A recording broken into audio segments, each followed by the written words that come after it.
Wananchi watano wa kata Dabili wilaya ya Babati mkoani Manyara wamelazwa hospitalini baada ya kushambuliwa na kundi la nyuki walipokuwa wakishiriki shughuli za maendeleo za ujenzi wa vyoo vya wanafunzi katika shule ya sekondari Dabili. Tukio hilo limesababisha taharuki kubwa, huku baadhi ya wananchi wakilazimika kukimbia kwa maisha yao baada ya nyuki hao kuwashambulia hafla wakiwa katika ujenzi wa eneo hilo. Akizungumza baada ya tukio hilo, mmoja wa shirika amesema alikuwa wakiendelea na shughuli za ujenzi kama kawaida kabla ya nyuki hao kuvamia eneo hilo na kuanza kuwashambulia. Watu watano waliojeruhiwa walikimbizwa katika kituo cha afya kwa ajili ya kupatiwa matibabu, huku hali zao zikiendelea kufuatiliwa na wahudumu wa afya.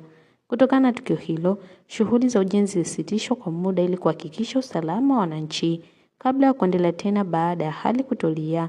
Mamlaka husika zinaendelea kufuatilia mazingira yaliyopelekea mashambulizi hayo ili kuzuia matukio kama hayo kujirudia.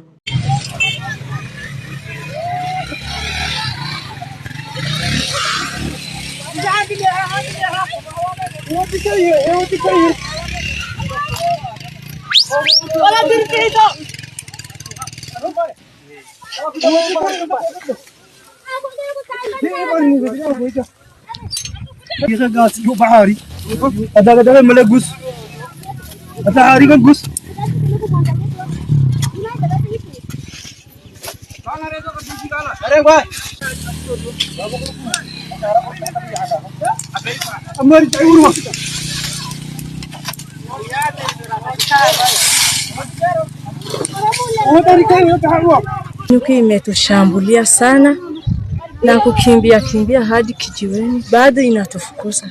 Naitwa Eden Eliniaki wa Mandi. Tulikuwa kwenye kazi ya maendeleo na kushirikiana na Karim Foundation. Baada ya hapo wakatokea nyuki wakatushambulia, ndipo watu wote wakatoroka kwa ajili ya hao nyuki. Nyuki kushambulia watu walioko pamoja inakuwa kawaida, huwa inatokea mara kwa mara. Nyuki walianza kushambulia watu mpaka watu wote walianza kutawanyika na wengine walipelekwa hospitalini, na hata sijui wengine wametukimbilia wamepotelea porini sababu watu wako wametawanyika kule milimani. Kwa hiyo hali kidogo imekuwa ni mbaya kwa asilimia fulani, ila sasa labda tutaanza kutafuta wataalamu ili kuwatawanya wale nyuki ili wasije wakaharibu kazi ya maendeleo ya wananchi. Unaitwa? Mimi naitwa Leonce Gwandu, diwani wa kata ya Dabili. Leo ilikuwa siku ya kufanya kazi ya maendeleo kwa ajili ya kuchimba misingi kwa ajili ya choo cha wanafunzi wetu hapa Dabili Sekondari, ambapo shirika la Karimu ilikuwa imetufadhili matundu 10 kwa choo cha wavulana, matundu 13 kwa ajili ya 16 kwa ajili ya choo cha wasichana na matundu 3 kwa ajili ya choo cha walimu. Kwa hiyo tuliitisha wananchi kwa ajili ya kuja kusafisha eneo na kuchimba msingi. Basi wakati wananchi wanaendelea na kazi hiyo, tulipata taharuki ya nyuki ambao waliwatawanya wananchi.